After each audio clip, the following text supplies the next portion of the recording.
All right, hello everyone. We are shifting to activity 5 and moving from exponentials to logarithms. Now, we're not completely done with exponentials because we're going to talk about the inverse relationship between them and logarithms, as well as some key features of logarithmic graphs. Now, we're going to start with what is a logarithm. So we're going to kind of ignore the first part, but notice we have this table here, and the first row here, part A, that's going to show us an arithmetic sequence whose common difference is 1, while our second row has a geometric sequence whose common ratio is 10, and row C has a common ratio of 2. It's also geometric. And what they want us to do is to circle 2 columns in the table so that the sum in row A is 9 or less. So I'm going to use 3 and 5 and their sum, who's 8. Now notice if we sum them together, right, they equal 8. Their row B companions, however, they don't sum to be what's in row B underneath 8. They multiply to equal that value, right? So 1,000 times 100,000 equals 100 million, okay? Well, that pattern's going to keep continuing as well for part C. 8 times 32 is 256, right? So we see that pattern then in row 3 as well. So what's basically happening here is no matter which 2 we choose, so let's say we do 2 and 5 to equal 7, they're multiplying each of these next rows to equal that value underneath the sum, right? So we see this pattern continuing. That's what logarithms do. They basically, our calculators kind of store these relationships within them, and the different bases of our logarithms are going to represent these different values in the table if we kind of extended it on to infinity and beyond, if you will. Okay, so jumping ahead a couple of pages then to page 61. Again, we have this relationship between a logarithm and an exponential. Now, when we talked about an exponential, we talked about this relationship of a times b to the x, where b didn't equal 1, and we weren't going to use, b wasn't equaling 1, excuse me. So the same kind of idea is going to happen with our logarithms. Those same different relationships are going to have to hold where b and x are positive real numbers and b is not going to equal 1. And our base of our logarithm is basically going to be the base of our exponential. I like to think about when you rewrite them, it's like a swoop-de-swoop. The base is the bottom of your log, and then b to the y power equals x. And then we could rearrange it the back way. Log base b of x equals y. We kind of can interchange them between forms, right? So that being said as well, if we start looking at the relationship between them and their graph. So let's graph right now 10 to the x power as well as log of x, okay? And we're going to just zoom 6 this to take a look at their relationship. So here's 10 to the x, and here is log of x. Now, notice the reason we have log of x here is their relationship over here, that log x is known as the common log, right? It's got that base of 10, just like we have 10 to the x, but we call it the common log because we normally don't write the 10. So anytime you just see log without any base written under there, you're going to assume it's the common log and that it has base 10, okay? Now going back to analyzing our graph here, notice these two are inverses of each other like we read up above. So they are a reflection over the line y equals x. If we were able to fold these, they would be reflections of each other. And that's going to answer this piece down here for part D.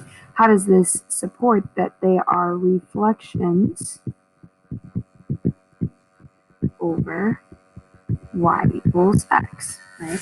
And that also supports the pieces that if we look at the table, that they are going to show inverse relationships with each other. So I'm going to turn this back to, actually I'm going to keep this on ask, but I'm going to clear this table so that we can kind of check out some other relationships. I'm going to delete these values out so we can check this out. So notice here, if we graph the point 2 for x, right? We let x equal 2, it's not 22. And if we would get 2 comma 100, right, for y to the x, or excuse me, 10 to the x. But if we then have 100 as our x, for the other graph, then we're going to see that inverse relationship that they've flipped-flopped then, okay?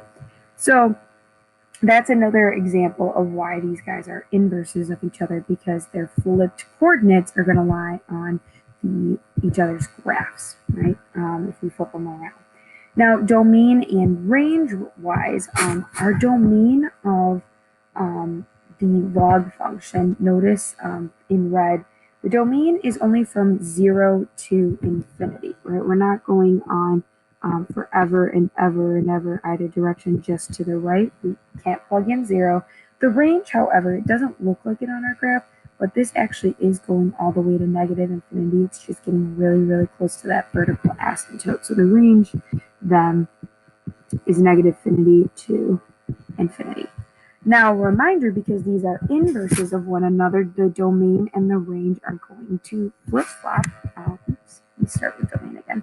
The domain and the range are going to flip-flop. So the domain here is now going to be what the range was for our logarithmic function, and the range is 0 to infinity. And we can double check these because we're going to have all values of x can be plugged in here, but we're only going from 0 to infinity on our y values. Okay, so just to clarify that.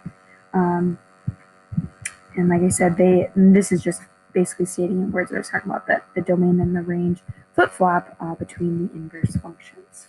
Okay. Now, let's see. Number 6 then, if you look here, talks again about that inverse relationship and why that b value is so important to us. Well, we express in the b to the y equals x function that b was not going to be 0, and we said it would not be 1. So because it couldn't equal 0 in this, b cannot equal 0 in our logarithmic function as well. Okay. So keep that in mind as well, that's why there's going to be that vertical asymptote at pieces as well. And notice our log function is increasing over the entire domain. It's getting bigger each time as we move towards positive infinity. It's just increasing very slow. So it's increasing over the domain. Okay. And then last but not least, as it approaches infinity, the end behavior-wise, it's going to be approaching infinity. Again, it's going to be getting greater, but as it approaches 0, it's heading towards negative infinity as we approach there. So just a little bit of end behavior ideas. Now, the natural logarithm is also something that we're going to want to talk about here, because the natural logarithm is our ln button here, and that's just log with a base of e. So common log is log base 10, natural log is log base e. We can call log with a base of e the natural log. So I just wanted to bring that to your attention as well.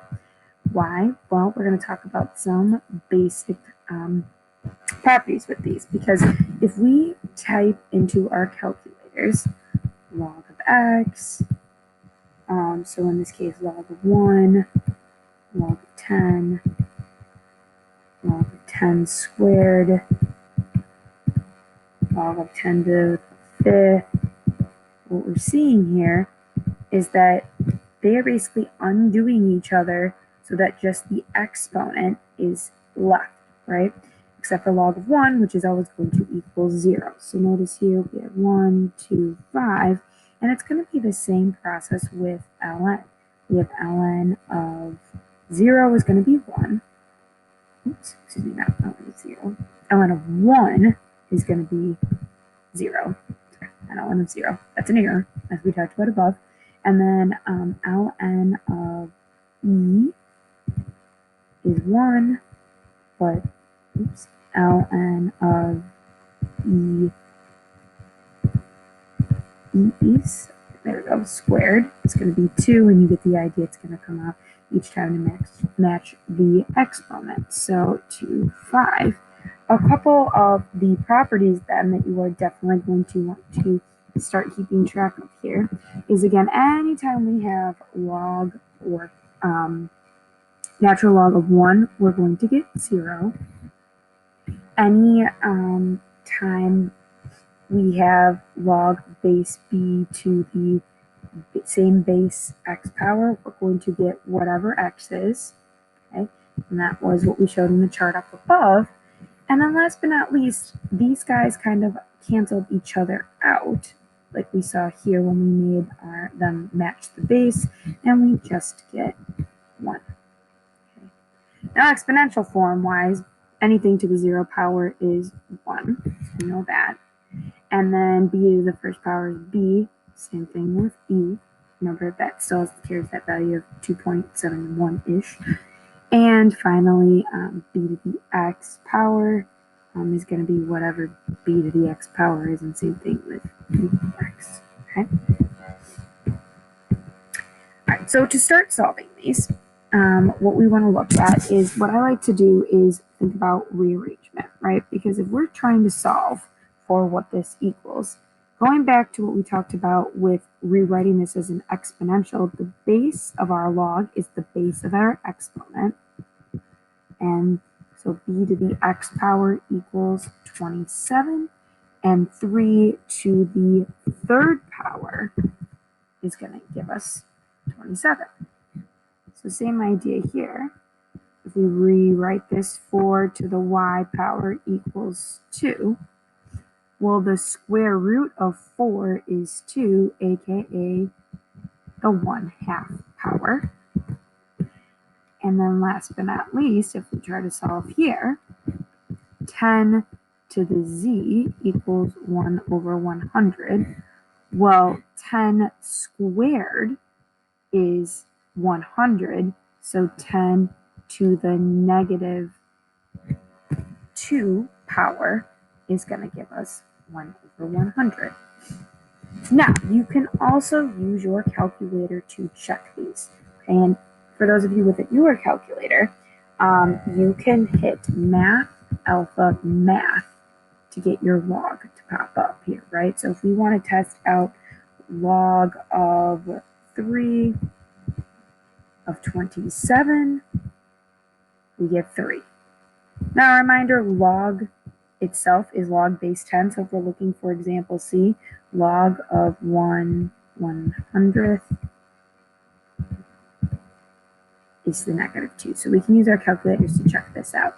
Now, if you don't have a fancier calculator like we have right here to take this and to do math alpha math, then we're going to talk about the change of base formula coming up here in the next lesson to also check it. But ideally, notice how much less time it was, honestly, to just do this by hand. I would highly recommend doing it by hand and just rearranging it to get your final answer. Okay. Now we're going to skip over again all this pH stuff. Skip that. And last but not least, we again want to talk about this inverse relationship between these figures, because again, if they're inverses of each other, f of g of x is going to equal g of f of x. So if we have f of g of x, okay, what we're going to do is we're going to take f of x, which is ln of x, and we're going to plug in 4x g of x. Oops. G of x. Just e to the x. Well, from our properties on the last page, we talked about how ln and e cancel each other out, and we're just left with x. And if we go the same way for g of f of x, we're going to get that same concept here where e to the x power, aka the f of x, so plugging that in, is going to again undo each other to just get x. So we see these both equal x. We can include, again, they are inverses of each other, right? They are inverses. Now to check then other logarithms versus exponentials, we need to do that same process. So we have f of x, f of g of x. So we're going to take f of x and we're going to plug in for x what we had g of x to be. Well, once again, we know that these will cancel and we're just left with 1/2 plus x minus 1/2. These guys are going to cancel again and we're left with x. On the flip side, g of f of x is going to be, here's g of x, and we're going to plug in for x, f of x, which was 1/2 plus ln x, okay? Well, up here, 1/2 minus 1/2 is just 0, so right now we have e to the ln of x, which is going to cancel and leave us with x. So again, these checked out, they are in fact inverses of one another. Last but not least, on page 15, you'll see at the top, number 15 on page 64, we're going to have to evaluate this function. Now notice they want us to find x when f of x equals 7, aka let's solve here for this. Well, again, easiest way I think to do this is rewriting this, right? We know that log without anything written there is the common log, so to the 10th power, or excuse me, base of 10. So base 10 to the 7th is going to equal x, right? It's just basically rewriting. I usually like to write it like this, where I go swoop to swoop the other way, but it's the same process, right? And so 10 to the 7th, or bunch of zeros after, we'll just write it as 10 to the 7th to save us some room. That's the answer there. Now this one's a little bit different in part B because we're looking for f of x when x equals 158. So we're going to take log of x, which they want us to plug in 158, and figure out what f of x equals, right? AKA evaluate it. Well, sometimes you just have to do some good old-fashioned approximating with your calculator because 158 is just going to give us a decimal value here of approximately 2.1987, as we see here. Alrighty, thanks everybody.